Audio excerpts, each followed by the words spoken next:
What up? What is up? I like what you've done with the place. Yeah, thanks. More scrolling moving. text. Exactly. You need to show up on the internet with some more flashing lights, and maybe the 99-cent discount image will be up here eventually. We'll see if we have to discount this or not. Yeah. How y'all doing?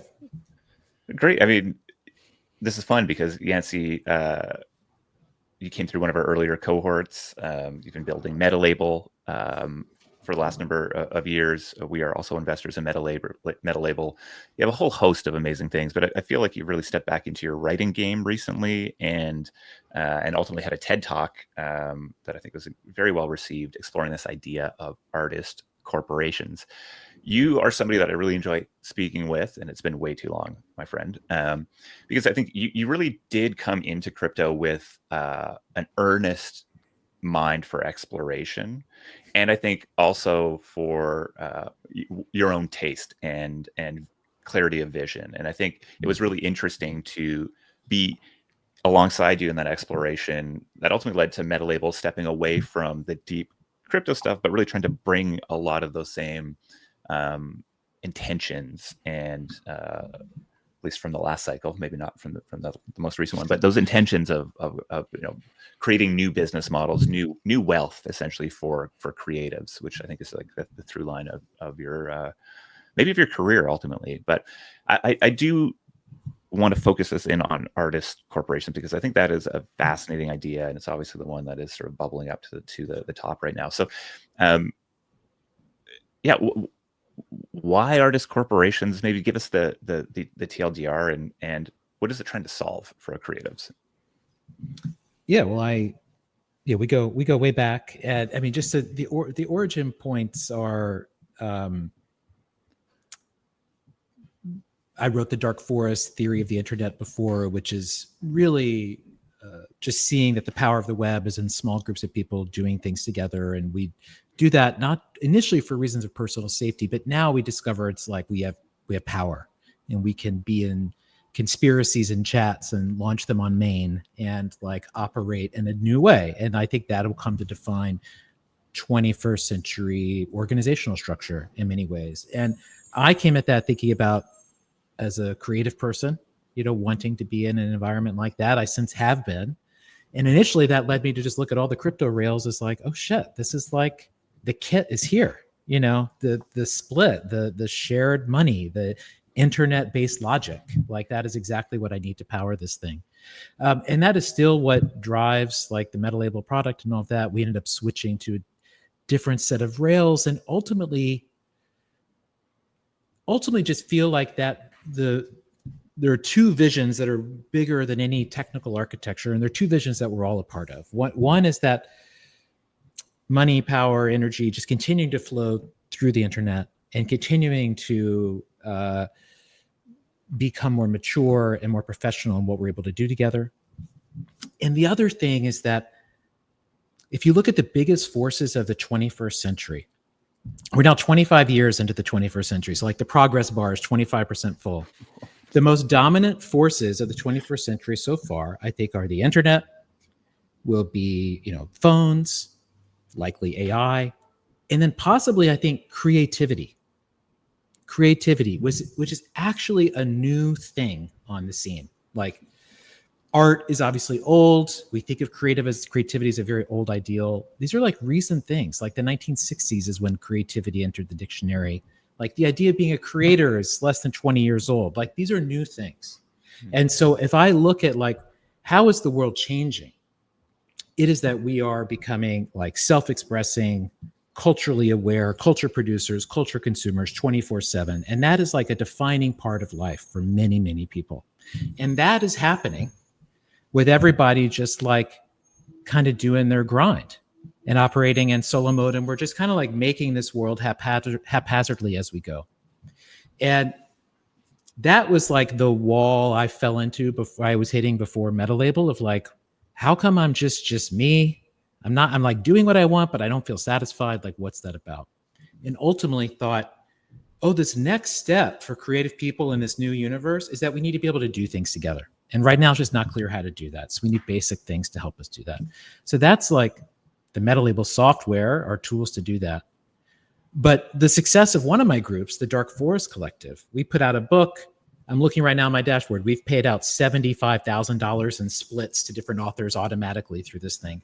And I'm doing it with no legal structure. I'm just doing it with our split mechanic, which is not the smartest thing. So I started looking at a legal structure to represent my work and represent our project.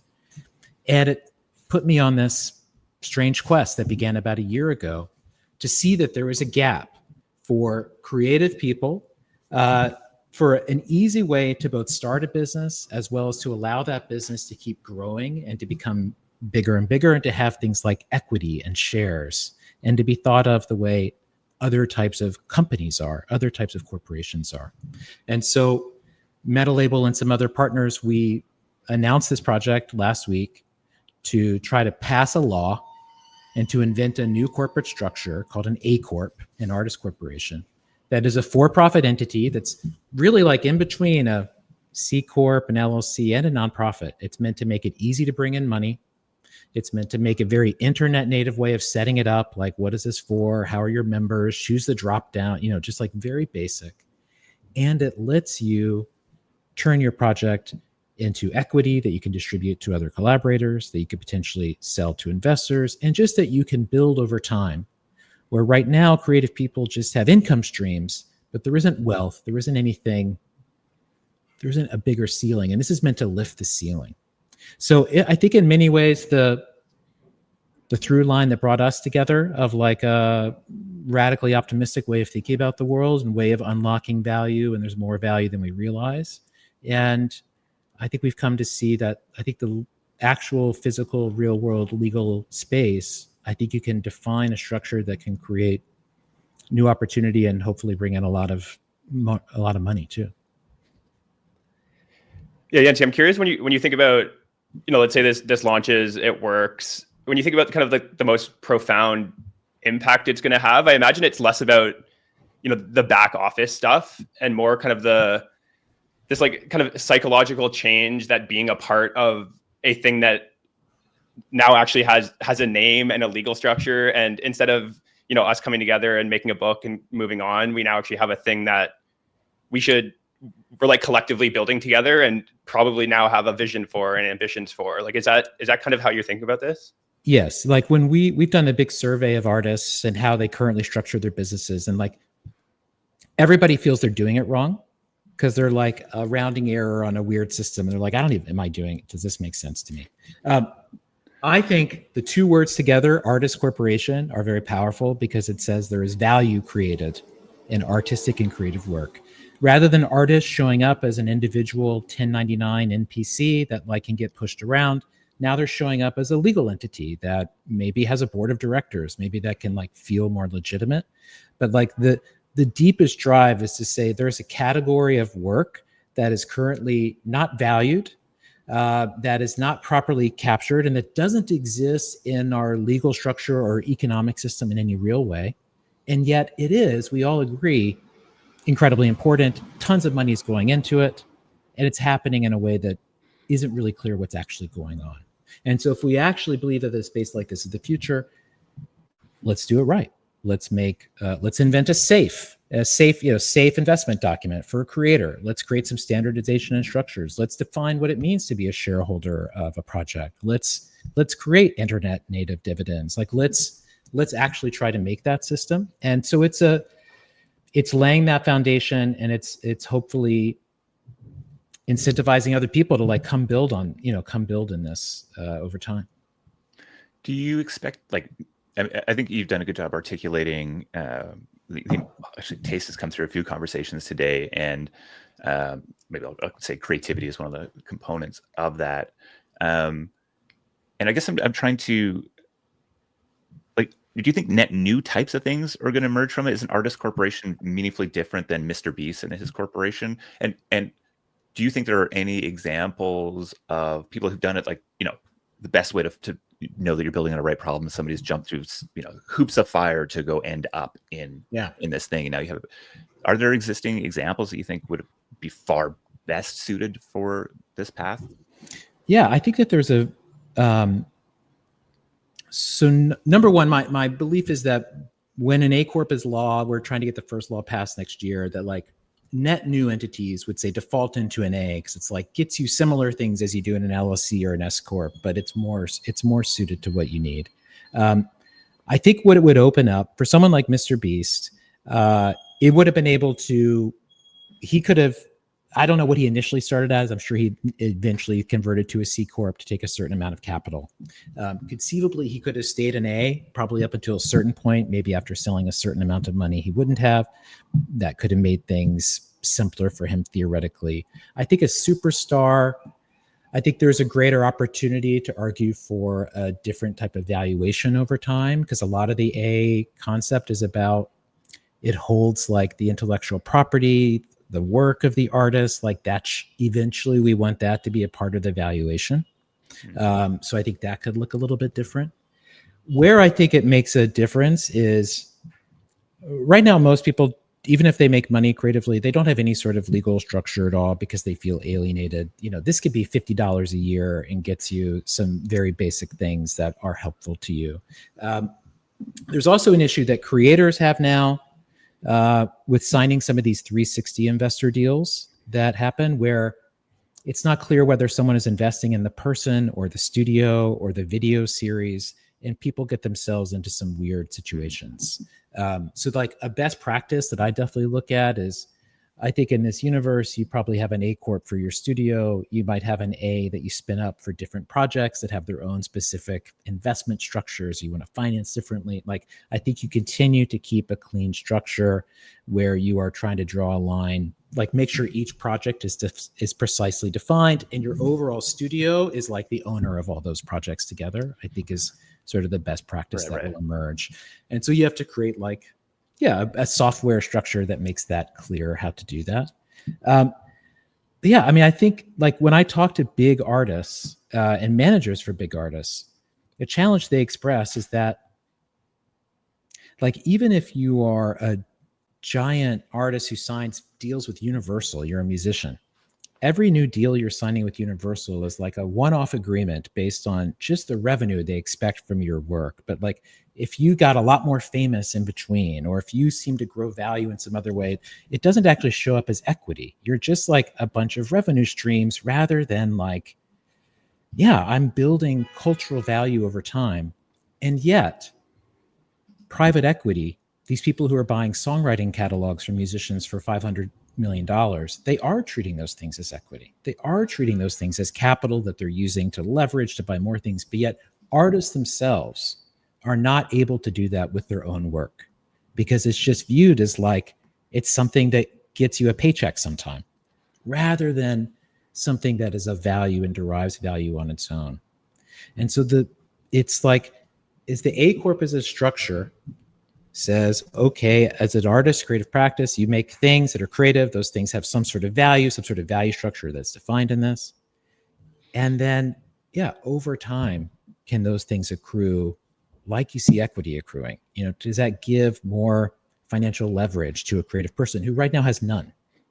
And that's the path it's trying to carve. So there's a lot of unknowns. There's a lot of like guardrails to be set. I mean, it's a project that needs iteration and trial and error. And sort of we're treating next year as like, let's try to get a law passed, have a pilot program, have 500 A Corps in the first year. Let's see what we got wrong, what we got right. Like, and this is a decades, centuries long project if we do it correctly. Yeah.